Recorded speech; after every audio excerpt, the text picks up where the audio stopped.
Ebusia ha aya attention TV mo bibia akwaba e de eba social media trends ana me de be so nim sesem pia ha say dia na de ensem ekoso e wa Ghana mem ha say ne ekọ ne eba na me be so mo e wa attention TV so me call second University Foundation ana asamas na me de media e be so mo e wa attention TV so na me ka say you Facebook, YouTube, Twitter as attention TVGH and so do her just follow, like, comment and also share na what we treat and so e de amame and the Computerman e de nsembi Tvgh e de afama me agrada ho as say na enim no as evangelist on my part na Computerman e kire ka me akoye se agrada sensemi ba ye ya obeka bi agrada etutu bi manu ni e ka me akoye se agrada sorry kra won kan ho asem na sa agrada ho sensemi ba on kan ho asem bi we ana Ghana for we kire mo kire se na Computerman dey na we know him to be a controversial man na dey tina ma me agrada sensemi dey e ba ide on kasa ho na we ana kopie mu radio station ba kwa Ghana memo ha say national radio station ana we kire ma kire se ono Computerman ono oba wonu hwan na obesuro no na ono pa de onsuro ma me agrada yenko tie Computerman embrasisia so mu bo dwafra manfo a na jana na akotena simpie so na makasa kire me manfo na maba musuo bi na eso mu ya o maka kire na se ni se na ekọ nya kan e bia de na be yom se be kwa koto dwae nya yesi nya hekuro no fotu ma na se bia mdiska to no makoye bi ko mo ye na me obu wo so afi bia no hia afi bia me kokuro no so mpiri no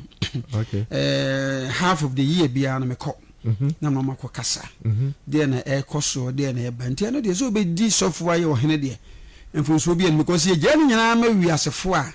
ya na ha dwene pa because ahenie efe pa so to tuni yi a ehenya me no nya me so de bia mo kase esumu ne han enchi ana ahenie no means semono like yeah, na it says ya ka so bi di hin ade nyina boils down to ya bosum sem ne ade na enya bosum sem in general say the binum put on that shape no okay oko asante amamema say has be asante ntimi e ho de metimi akọ no ya na otumfo say odi akosida ahemfo ni nyina oto nsafre na yakọ ya sum sikadwa kofi nti ko duru ha nsebia na Apae bi on bibia no be kai agudada omu wia omu sire enyinche nkwa mpagya ene bambo emanipa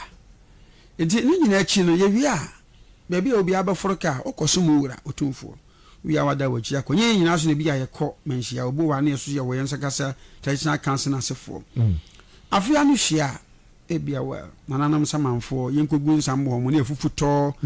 ba yere to ne edukosua atoso ne ediakosi sama kanse nkonwa fie ebobe se nonsia na ya frefre omamo ho na busuafo ne bi obo opawo a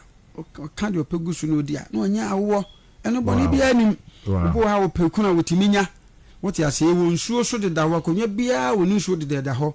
yese ye wo nsuo ensia na atwi ho ahia because ya paka no so pa ya paka ya dem so pa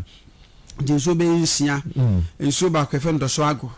aha ye na na suma kwa ahene ona woni nti do so ago no na kade o ye wo de wo tebosom no ho ya wo so ya busua ba kwa mo do som ya konwa no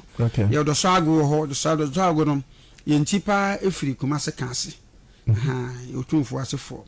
nti eho ena konfano chi di ani mo e de akopie dwuma ho yedu oni nyina bi si ho na konfano chi se he nyina twon ho e otumfo asefo ba nti di ani si wo be se na efe nyina kire nti sa do so agoro ne bosom a e di firi Asante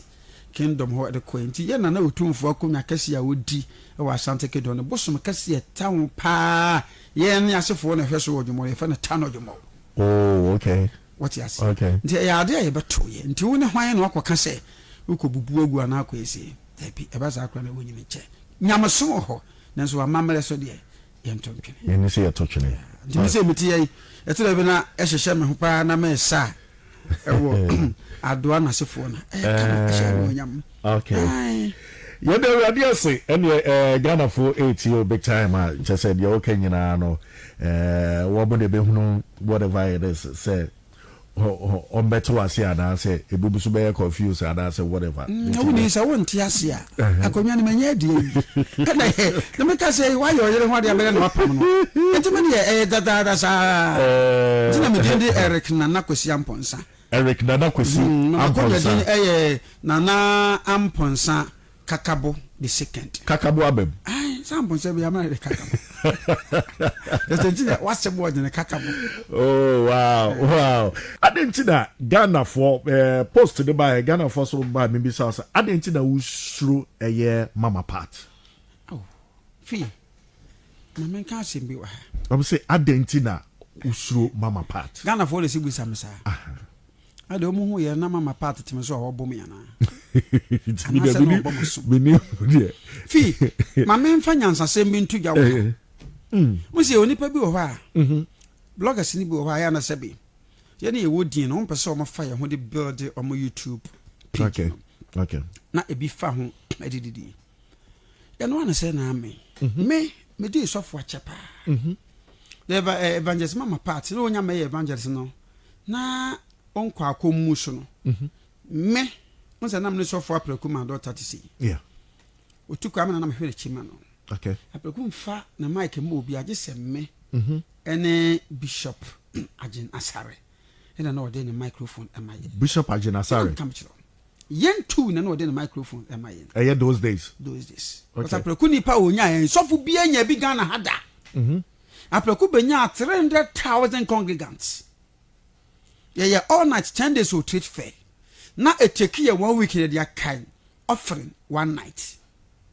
Me na me ya preku bi on no school no want me ene ma bi e fe ni Kofini K town. Me na me ye na yi na me ye ni bi bia ma no. Apreku di ne sofo na me simi di sofo but na ye namfo. Enya apreku na tete me sofo di mu. Okay. Enyo na e bibia. Enti hono me che enti makorete no. Okay. Enti sabre na evangelist mama patch esi edua. Na okọ Freedom Chapel, the then Freedom Chapel. Prophet Francis Amakwata na obeye apostle. Na sori wo Hong Kong. Nti sabre nso no. Na Amakwata nso afa men apreku ma daughter na mfo. Okay. Nti oyibati am yekọ ha. Na for the bomo ye obefre sika 1,000 times. Na mama si edu na obeye evangelism party obeso because abena oton no ma wo kantamanto. Nti oti afore baase. Nti na wo ye osha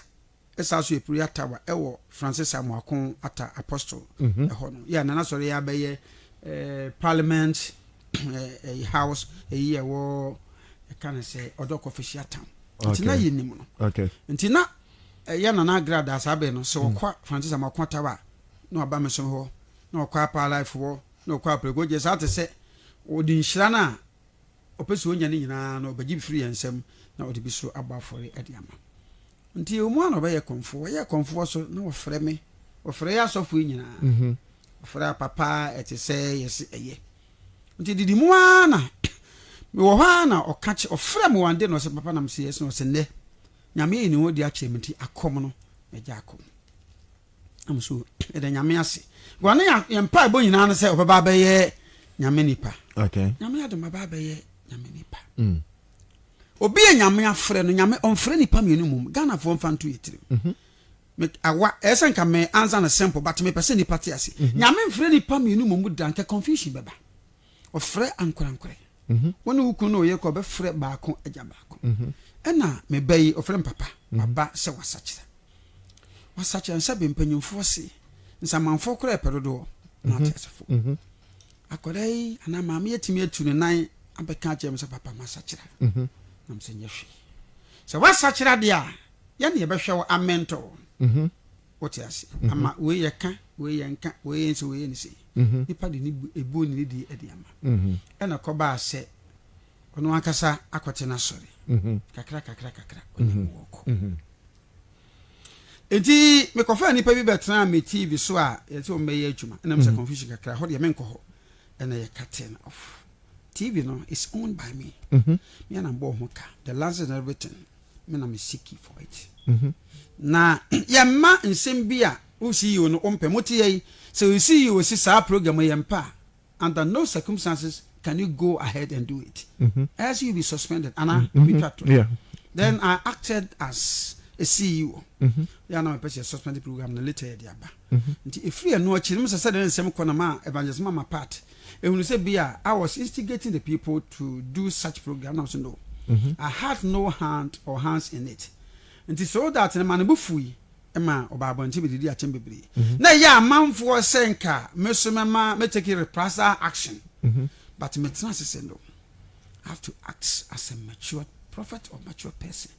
because obi a wonim na wia no won so kane ahwenanim anacho abufu de ba obi atimi kasaselo Ebusa for Computerman nenu munsema wodi atoja wo ma kire se e kamia ko ese Ghana fo bebre kire ma kire ono Computerman kamia kusuro ma me agrada e banjere sama part no no pa de da bi stand so honum ana stand so kire sedia otimi edihia ma me agrada no kire ma me agrada akra de wonim de da nya fekra ana be hu ma me agrada Attention TV eso enyemedin ene akosi aspakos makra. How many minutes?